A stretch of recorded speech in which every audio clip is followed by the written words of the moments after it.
쌤아, 안녕하세요. 김쌤입니다. 자, 회계원리 15차시 이번 시간에는 당좌예금, 보통예금, 현금성 자산에 대해서 한번 학습해 보도록 할게요. 자, 지난 시간에 현금 및 현금성 자산, 통합자산에 대해서 배웠었죠? 현금과 당좌예금, 보통예금, 현금성 자산 이렇게 현금과 비슷한 성격의 계정 과목들을 우리가 재무제표라고 하는 국어상에서는 현금 및 현금성 자산이라고 하는 통합 계정으로 표시하기도 한다고 했었습니다. 그래서 저번 시간에 현금 배웠었고요. 이번 시간에는 당좌예금과 보통예금과 현금성 자산을 한번 배워볼게요. 자, 당좌예금이라고 하는 것은 기업에서만 쓰는 예금 계정으로서요. 기업이 은행에 가서 당좌 거래 계약을 체결을 하고 그 거래를 체결한 예금 통장에서 당좌 수표라고 하는 것을 발행할 수 있는 예금을 회계에서는 당좌예금이라고 합니다. 자, 그래서 당좌예금 원장을 살펴보시면 지난달에 쓰다가 남은 잔액들이 있겠죠. 당좌예금은 자산이기 때문에 전기에 전 회계기간에 남아서 넘어온 금액은 차변에 남을 거고요. 그 다음에 당좌예금이 이제 입금이 되거나 당좌예금을 내가 기업에서 입금을 시킨다면 예입액, 예금으로 입금한 금액이라고 해서 당좌예금이 늘어나게 되겠죠. 그리고 당좌 수표를 발행하게 되면 당좌예금 통장에서 돈이 빠져나가게 됩니다. 그것을 인출액이라고 할 수 있고요. 그러면 저번 회계기간에 남은 금액과 이번 회계기간에 예입한 금액을 합치면 전체 당좌예금이 될 거고, 거기서 빠져나간 인출액을 빼준다면 요만큼이 현재 남아있는 당좌예금의 잔액이 되겠죠. 현재 당좌예금의 잔액은 어떻게 돼요? 다음 회계기간으로 넘어가는 금액이 되겠죠. 자, 당좌 계약을 체결하는 어떤 프로세스를 한번 살펴보면 기업이 보통 자신이 거래하는 주 거래 은행에 가서 당좌 거래 계약을 먼저 맺습니다. 그래서 우리 기업이 주 거래로 하는, 여기선 예를 들어서 우리은행을 예를 들었는데 우리은행이 주 거래 은행이라고 하면 우리은행에 가서 당좌 거래 계약을 체결하자고 요청을 하고 당좌 예금 통장에다가 돈을 입금을 하게 됩니다. 그리고 당좌예금 통장에다 돈을 입금을 하게 되면 은행에서는 당좌예금 수표책을 지급을 하고요. 그 당좌 수표책을 받아서 우리 회사에서는 당좌 수표를 발행을 할 수가 있습니다. 그런데 당좌 차월 한도라고 하는 것이 있는데 이 당좌예금은 통장 잔액이 0원이더라도 당좌 수표를 발행할 수 있는 제도가 있어요. 그걸 바로 당좌 차월이라고 하는데요. 우리가 직장인들이 통장을 쓸 때 마이너스 통장이라고 하는 걸 쓰기도 해요. 예금 통장에 한도를 넘어서 예금 잔액이 0원이어도 돈이 인출되는 통장을 마이너스 통장이라고 합니다. 그리고 그 통장의 마이너스 금액은 나중에 내가 돈이 생기면 그 금액을 갚으면 돼요. 그러니까 일종의 돈을 차입하게 되는 거겠죠.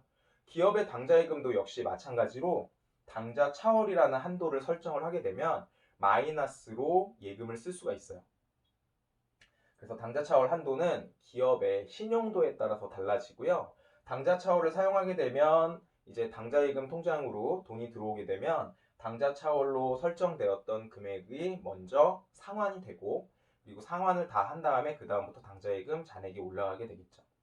자, 당좌 계약을 체결해서 이제 당좌예금 통장이 만들어졌고 당좌 수표를 발행할 수 있다면 이제 당좌 수표로 대금 결제가 가능합니다. 그래서 대금 결제를 하는 프로세스를 살펴보면, 자, 우리 회사가 상품을 매입을 하게 되고 우리 회사가 상품을 매입을 하게 되고, 그리고 우리 회사가 상품 대금으로 당좌 수표를 발행할 수가 있습니다.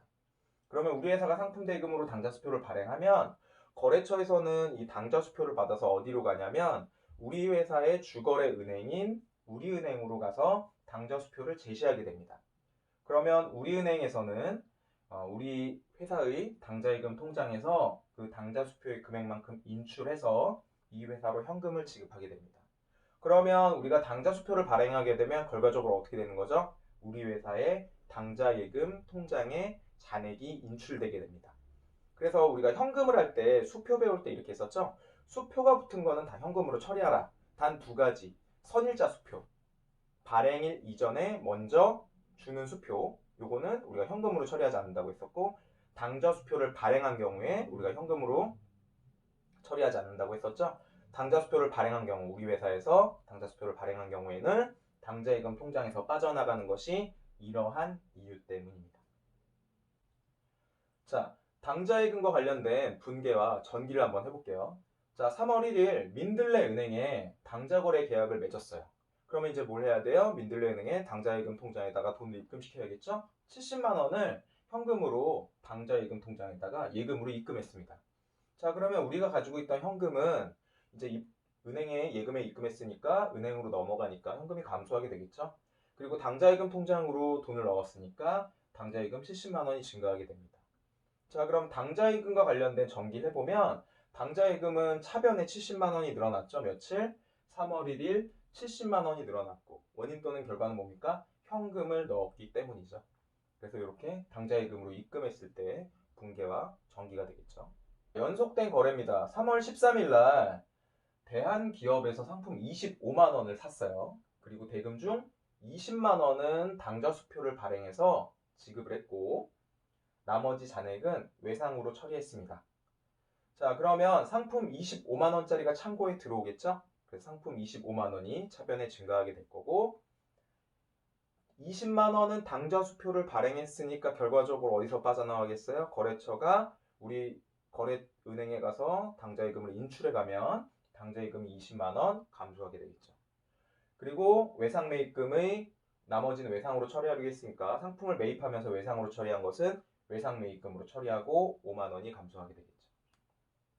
자, 당좌예금 3월 1일 날 현금으로 70만 원 입금을 했었고 3월 13일 날 보면 당좌예금 20만 원이 감소했죠. 3월 13일 날 대변에 20만 원의 당좌예금이 감소했고 그 원인 또는 결과는 뭡니까? 상품을 매입했기 때문에 당좌예금이 20만 원이 감소하게 된 거죠.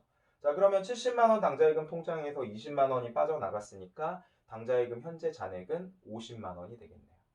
다음으로 연속된 거래입니다. 3월 26일 날 대한기업의 외상매입금이 5만 원 있었는데 이것을 당좌수표를 발행해서 지급을 했어요. 민들레 은행에서 지급해줄.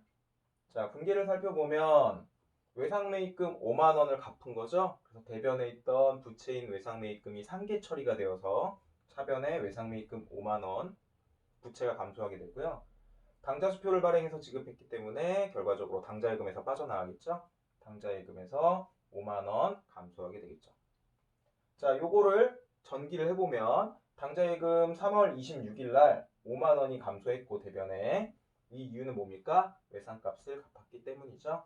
70만 원 들어왔고 25만 원 빠져나갔으니까 45만 원이 현재 당좌예금 잔액이 되겠네요. 자, 다음으로는 당좌예금 출납장이라고 하는 것이 있습니다. 당좌예금도 역시 현금과 마찬가지로 기업에서 굉장히 많이 일어나기 때문에 당좌예금 출납장이라고 하는 보조기입장, 보조장부를 써서 따로 당좌예금의 입금과 출금 내역을 기록하고 있습니다. 장부에는 크게 주요 장부와 보조 장부가 있는데요. 현금 출납장이나 당좌예금 출납장 같은 보조적으로 추가적으로 쓰는 장부를 보조기입장 또는 보조장부라고 하고요. 그 다음에 우리가 분계장이나 총계정 원장 같은 것을 주요 장부, 주로 쓰이는 장부라고 해서 주요 장부라고 합니다. 당좌예금 출납장은 어떻게 쓰냐면 자, 예를 들어서 한번 분계를 보고 당좌예금 출납장을 한번 작성을 해볼게요. 4월 4일 방울은행과 당좌예금 거래 계약을 맺고 현금 80만 원을 당좌예금으로 입금했어요. 그럼 당좌예금 출납장에는 어떻게 쓰냐면 그 사건이 발생한 월과 일을 쓰고 4월 4일 적요는 저번 시간에 설명했었죠. 이 거래에 대해서 간단하게 요약한 내용. 현금으로 당좌예금에다가 예금으로 입금했다. 현금 예입. 그 예입한 금액은 들어온 금액은 여기 나간 금액은 인출액이에요. 지금 현재는 당좌예금이 들어왔으니까 80만 원 당좌예금 예입 금액에다 써주고요. 차대라고 하는 것이 있는데 차대는 잔액이 차변에 있는지 대변에 있는지를 적어 놓는 겁니다. 당좌예금은 어떻게 돼 있어요? 당좌 차월이라고 하는 마이너스 계정을 쓸 수 있다고 했었죠.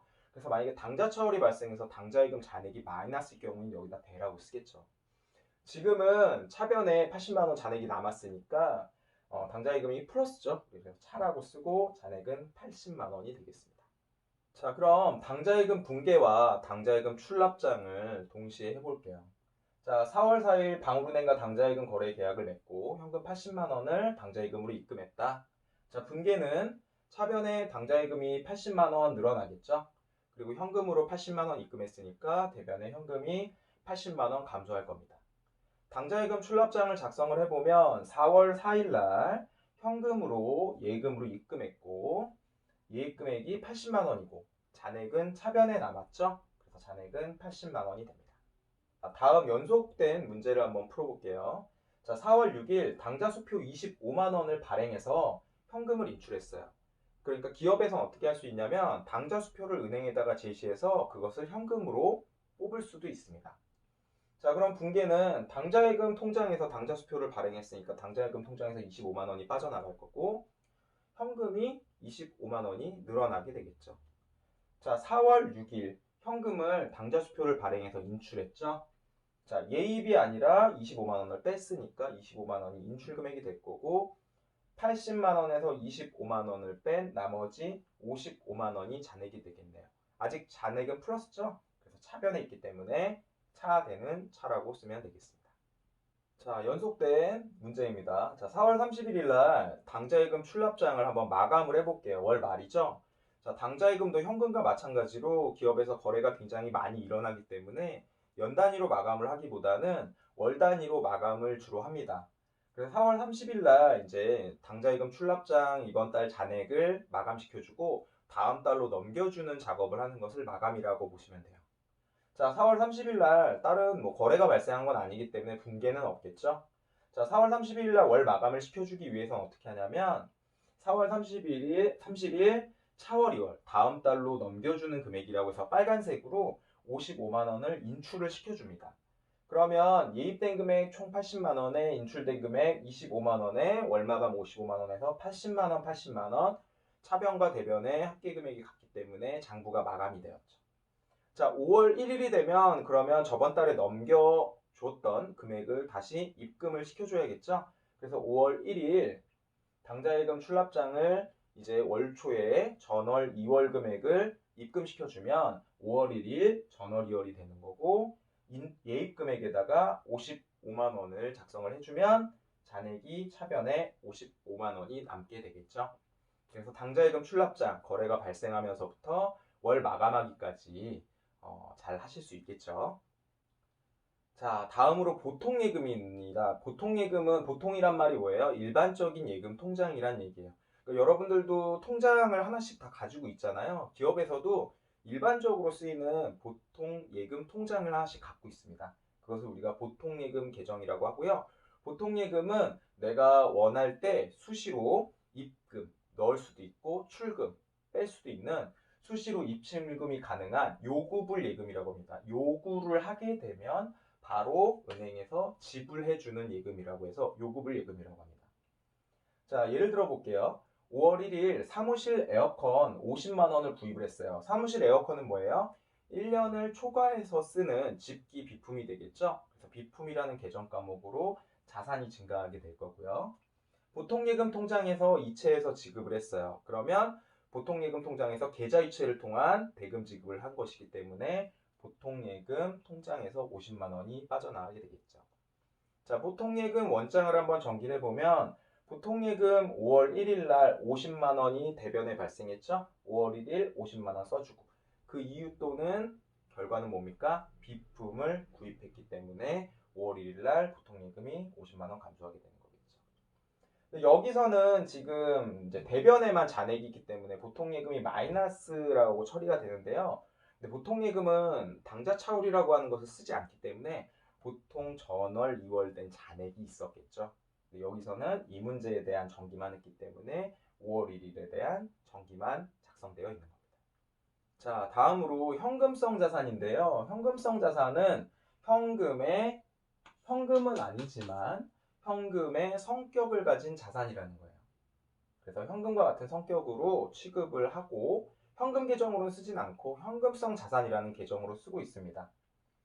자, 현금성 자산이 되는 기준은 3개월이에요. 3개월.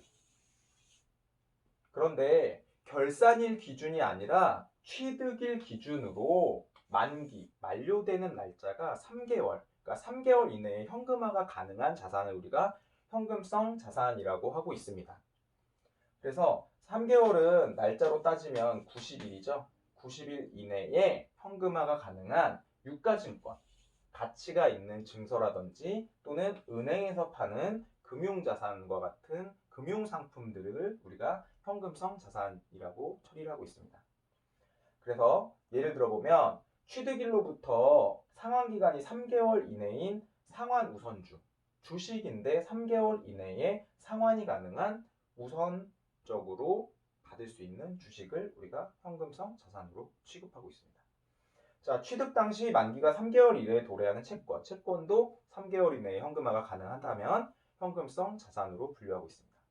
자, 취득 당시 3개월 이내에 환매 조건이 있는 환매채다. 환매채라고 하는 것은 다시 현금으로 교환할 수 있는, 교환해서 판매할 수 있는 채권을 말합니다. 환매채. 그래서 3개월 이내에 현금화가 가능한 환매채 같은 경우도 현금성 자산으로 구분하고 있어요. 그래서 이 날짜가 굉장히 중요합니다. 날짜와 취득일을 기준으로 한다. 자, 현금성 자산의 분계와 전기를 한번 해볼게요. 자, 11월 21일 여유자금으로 활용할 목적으로 3개월 만기의 환매채를 40만 원에 구입했습니다. 그러면 3개월 이내에 현금화가 가능한 환매채이기 때문에 현금성 자산을 구입한 거네요. 대금은 당좌수표를 발행해서 지급했기 때문에 어디서 빠져나가요? 당좌예금 계정에서 빠져나가겠죠? 그래서 당좌예금 계정에서 40만 원이 빠져나갈 거고 차변에 현금성 자산이 40만 원이 생기게 되겠죠.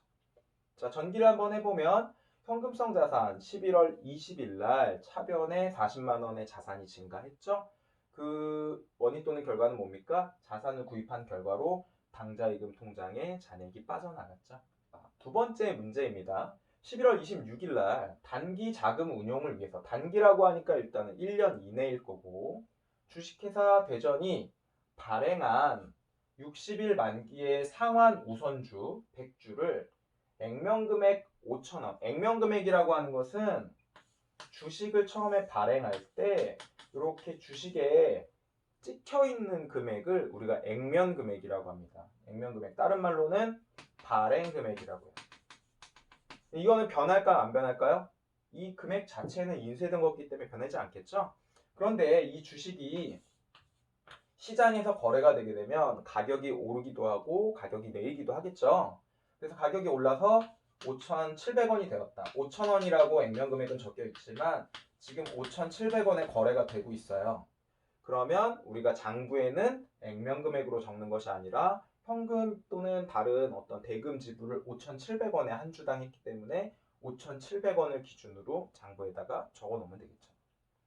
자, 그래서 골뱅이라고 하는 것은 개당, 한 주당 이란 뜻인데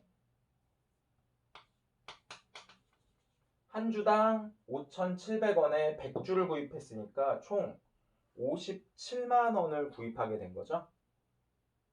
57만 원에 60일 만기니까 2개월 안에 현금화가 할 수 있는 우선주, 상환 우선주를 구입했으니까 현금성 자산을 구입했네요.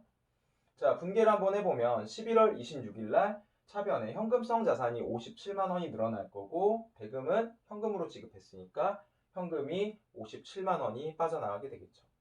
자, 그럼 현금성 자산에 대한 전기를 한번 해보면 11월 20일 날 현금성 자산 40만 원을 구입했고, 자, 11월 26일 날 57만 원의 현금성 자산이 또 늘어났죠. 그리고 나서 그 원인 또는 결과로 현금성 자산을 구입하면서 현금으로 결제했기 때문에 현금을 적어주면 되겠죠.